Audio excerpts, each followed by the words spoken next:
Bonjour à tous et bienvenue sur cette nouvelle vidéo. Cette semaine, c'est la rentrée et qui dit rentrée scolaire dit aussi rentrée sportive. Et quelle meilleure idée que de choisir l'équitation comme sport officiel cette année? Aucune. On se retrouve donc dans ce magasin que vous connaissez tous pour vous équiper de la tête aux pieds et surtout acheter utile. Allez, c'est parti!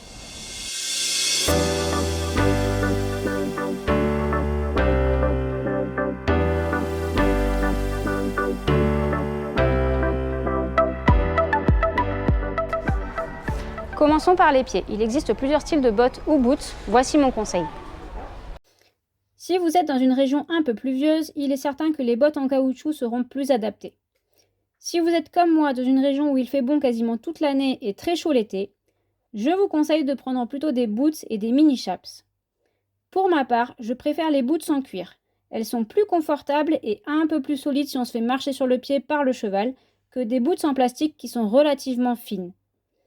À partir de la deuxième année d'équitation, vous allez devoir travailler sur votre position. Et dans ce cas, les boots plus chaps ou bottes en cuir seront plus adaptés pour mieux descendre vos talons et donc avoir un meilleur équilibre à cheval.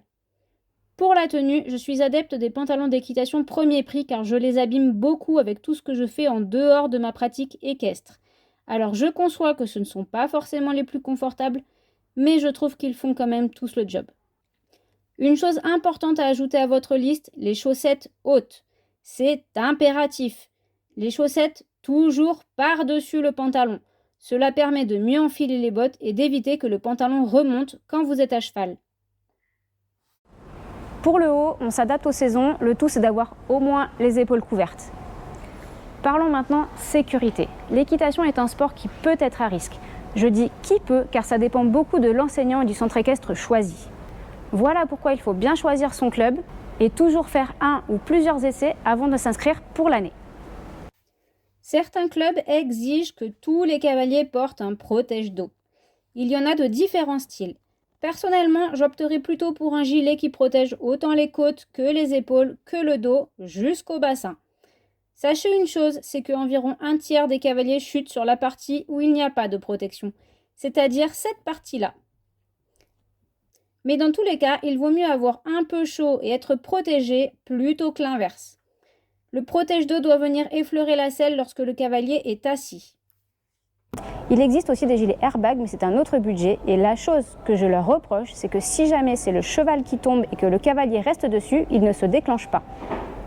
La bombe est obligatoire, quel que soit le niveau. Elle doit être bien ajustée et ne pas bouger. Il est nécessaire de l'essayer avant de l'acheter, de tester plusieurs modèles et la qualité de l'équipement doit être adaptée à votre niveau de pratique. Par exemple, si votre enfant est petit, qu'il va surtout faire beaucoup de pas, qu'il est tenu la plupart du temps et donc peu de chances de tomber, vous pouvez opter pour une bombe premier prix. En revanche, si votre enfant est un peu plus âgé, même s'il débute et qu'il va devoir apprendre dans un groupe, plus ou moins en autonomie, je vous conseille une bombe d'une gamme supérieure. De même, si vous préparez un galop 2 ou 3, quand vous commencez à sauter notamment, prévoyez une bombe de qualité qui vous protégera bien en cas d'accident. Et n'oubliez pas qu'en cas de choc, la bombe doit impérativement être changée comme un casque de moto. Et dernière chose, n'achetez jamais de bombe ou de casque d'occasion. Même s'il paraît en bon état, il se peut qu'il ait pris un impact et qu'il n'absorbe plus les chocs de la même manière, ce qui pourrait entraîner de graves lésions en cas d'accident. Concernant l'achat de la cravache, si vous avez envie de frapper votre cheval à chaque fois qu'il ne part pas au galop, ça vous regarde. Mais sachez que ce n'est pas parce qu'elle a des paillettes ou qu'elle est rose qu'elle sera plus agréable pour le cheval. Les gants peuvent être utiles si vous avez les mains sensibles, notamment en hiver. Un kawaii peut aussi être utile si votre centre équestre n'est pas équipé d'un manège. Parce que oui, les cours sont maintenus même sous la pluie, c'est un sport d'extérieur. Et pour y ranger tout ça, je vous conseille un sac adapté pour ne rien oublier lors de vos séances. Petite astuce, pensez à y ranger toujours une gourde. Après une séance, c'est important de s'hydrater. Pour les brosses, je vous conseille de voir avec votre club directement, mais en général, tout le matériel des chevaux et des poneys est mis à disposition, donc pas besoin d'acheter en début d'année.